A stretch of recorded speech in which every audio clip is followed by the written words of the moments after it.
Hello दोस्तों, एक बार फिर से स्वागत है आपका मेरे यूट्यूब चैनल पर लीगल न्यूज़ 127 पे। तो आज की वीडियो है मेंटेनेंस को लेके। बहुत ही इंपॉर्टेंट वीडियो है, वीडियो में अंत तक बने रहिएगा।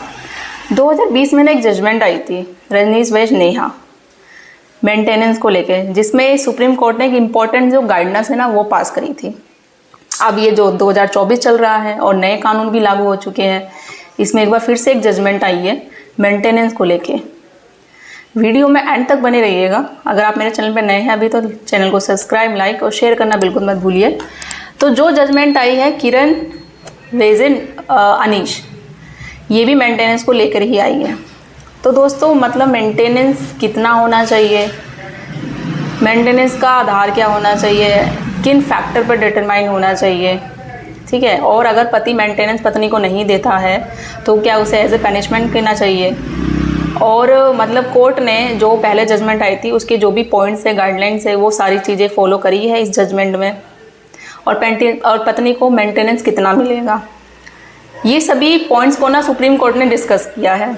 और साथ में ना सारे देश के जितने भी कोर्ट है ना, उन देश के सभी कोर्टों को ये आदेश जारी किया है कि कोई भी मेंटेनेंस रिलेटेड केस आए तो उसमें आप जो भी ये जजमेंट थे पहले रजनीश वैश नेहा का, जितने उसमें जो भी पॉइंट्स से गाइडलाइन थी वो सारी चीज़ों को फॉलो किया जाएगा। कोई भी नया मेंटेनेंस का केस आता है ये 2024 में जो भी नया कानून है उसके अकॉर्डिंग, ठीक है। तो और साथ में ये कहा है कि मतलब अगर पति है वो पत्नी को मेंटेनेंस नहीं देता है तो उसे एज ए पनिशमेंट नहीं लगाया जाएगा, ठीक है। तो ये चीज़ें, लेकिन फिर भी क्या किया कोर्ट ने, मेंटेनेंस एक फिक्स कर दिया और पति को पत्नी को देने के लिए 2 करोड़ रुपए का ऑर्डर पास किया। तो ये चीज़ें दोस्तों, वीडियो बहुत ही ज़्यादा इंपॉर्टेंट है मेंटेनेंस को लेके। जो ये अभी जजमेंट आया है, जो पास हुआ है, सारी केस की डिटेल अब मैं आपको बताती हूँ, ठीक है। तो चलिए चलते हैं अपने टॉपिक की और बिना वक्त जाए किए हुए। तो ये केस है मतलब 2015 में शादी हुई थी, ठीक है। और 2016 आते आते मतलब 1 साल भी पूरा नहीं हुआ, पत्नी ने क्या किया, पति पे 498 का केस कर दिया, साथ में डीवी एक्ट का भी कर दिया। और डीवी एक्ट के साथ साथ एक मेंटेनेंस की एप्लीकेशन भी फाइल कर दी, जिसमें कोर्ट ने अलाउ कर दी। और पति को ये ऑर्डर पास किया कि 35,000 पर मंथ पत्नी को दिया जाएगा। फिर पत्नी ने क्या किया कि सेशन कोर्ट में एक एप्लीकेशन फाइल की कि मेंटेनेंस को बढ़ाने के लिए। फिर कोर्ट ने अलाउ कर दिया, अब 35,000 से बढ़ा के 45,000 पर मंथ कर दिया। और साथ में उसकी बेटी थी तो बेटी की जो मेंटेनेंस फीस करी, माइनर बेटी थी, 55,000 पर मंथ। ये सब मतलब ऑर्डर पास होने के बाद भी पति है जो पत्नी को मेंटेनेंस नहीं दे रहा था। तो पत्नी ने क्या किया, हाई कोर्ट में एक पिटीशन फाइल करी कि उसके बैंक अकाउंट को अटैच किया जाए। तो ये सारी चीज़ें की, देखा तो फिर भी कोई मेंटेनेंस वगैरह पति नहीं दे रहा था। पति ने बताया कोर्ट के आगे, जब पति से पूछा गया, उसने ये कहा कि पत्नी बिल्कुल इनटाइटल ही नहीं करती मेंटेनेंस के लिए, और ना साथ ही बेटी। अब पत्नी क्यों नहीं करती, उसने बताया कि पत्नी अच्छा खासा कमाती है, इसकी एसेट भी है, इसके पास इमोरल प्रॉपर्टी भी है, ये अच्छी खासी जॉब है, इसकी अर्निंग भी है।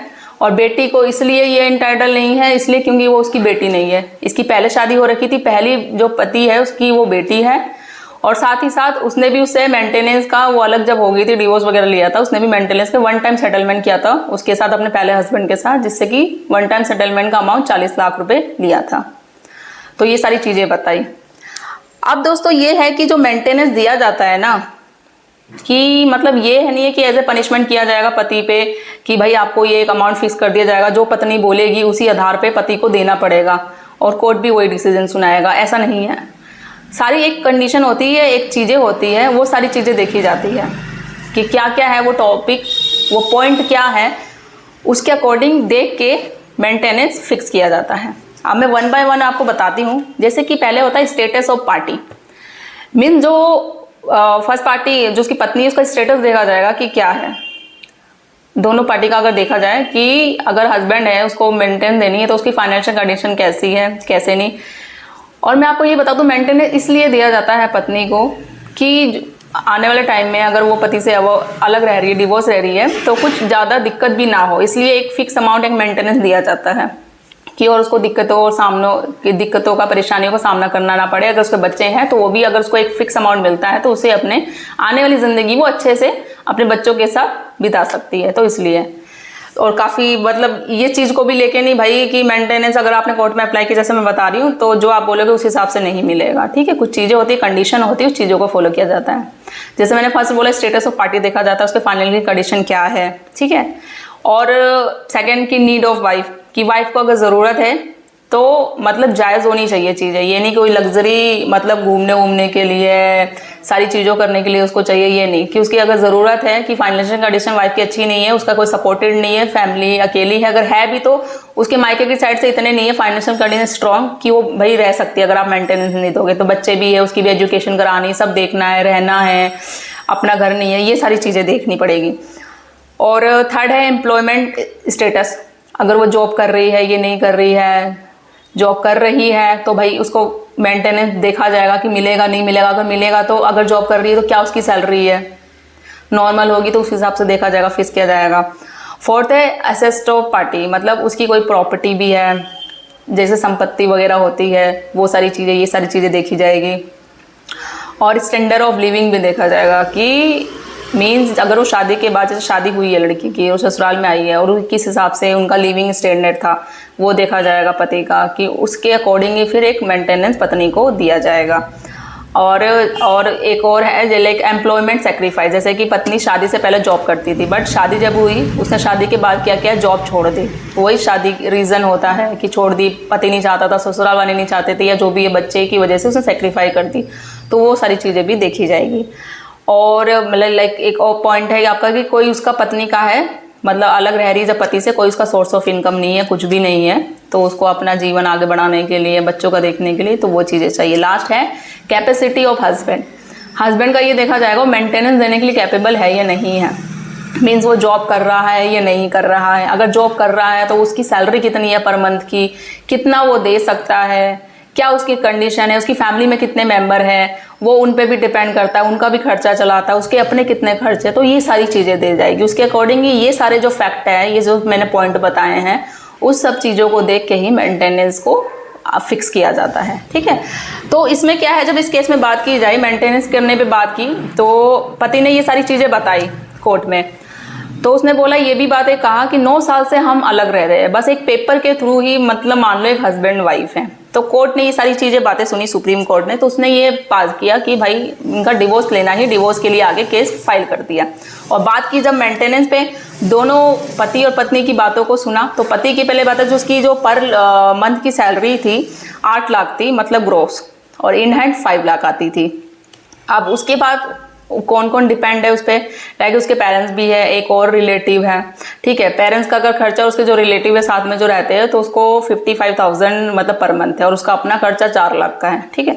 और पत्नी की बात की जाए कि वो भी अच्छा कमाती है भाई, वो HR हेड है अच्छी कंपनी में, उसकी सैलरी 1 लाख है, ठीक है, पर मंथ। अब जब ये किया गया कैलकुलेशन की भाई, बट पत्नी की सैलरी, पति की ज़्यादा सैलरी है अकॉर्डिंग टू पत्नी, तो इस बेस पे ये है कि किया गया, जब उसने चेक वेक किया कोर्ट वोट ने, ठीक है।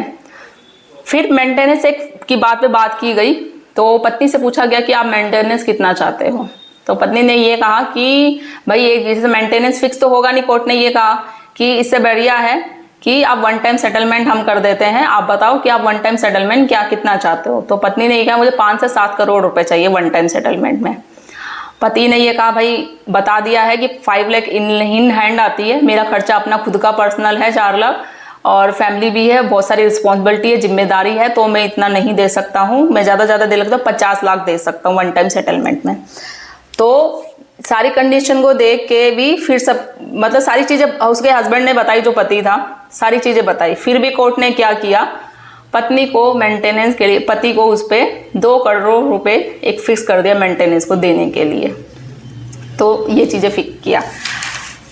तो इस जजमेंट में मतलब इसमें क्या हुआ आप खुद बताओ कि यार जब कोर्ट ने, सुप्रीम कोर्ट ने ये एक मेंटेनेंस फिक्स किया, पत्नी ने, तो पत्नी क्या करती है हमेशा, मतलब सबकी बात नहीं करूंगी, जो भी मेंटेनेंस को लेके, वो जानबूझ के ऐसा अमाउंट बढ़ा चढ़ा कर बोलती है, ठीक है, कि एंड ऑफ द डे उसको इतना अमाउंट मिल जाएगा कि वो भी बहुत ज़्यादा होगा, ठीक है। तो वही हुआ इस जजमेंट में भी, उसने 5 से 7 करोड़ रुपए बोल दिया, एंड ऑफ द लास्ट जो डिसीजन मिला उसको 2 करोड़ रुपए पति को कि आपको पत्नी को देना ही देना है। ये ऑर्डर 2 करोड़ रुपए का पास हो गया, अब उसको 1 टाइम सेटलमेंट हो गया, डिवोर्स आगे होगा। तो आपको क्या लगता है दोस्तों, ये जो सुप्रीम कोर्ट ने ऑर्डर पास किया ये मेंटेनेंस को लेके कि पति पे लगाया 2 करोड़ रुपए का, तो क्या ये सही है? क्या आपको लगता है? आप मुझे कमेंट में बताइएगा आपकी क्या राय है इसमें, इस केस को लेके, इस जजमेंट को लेके।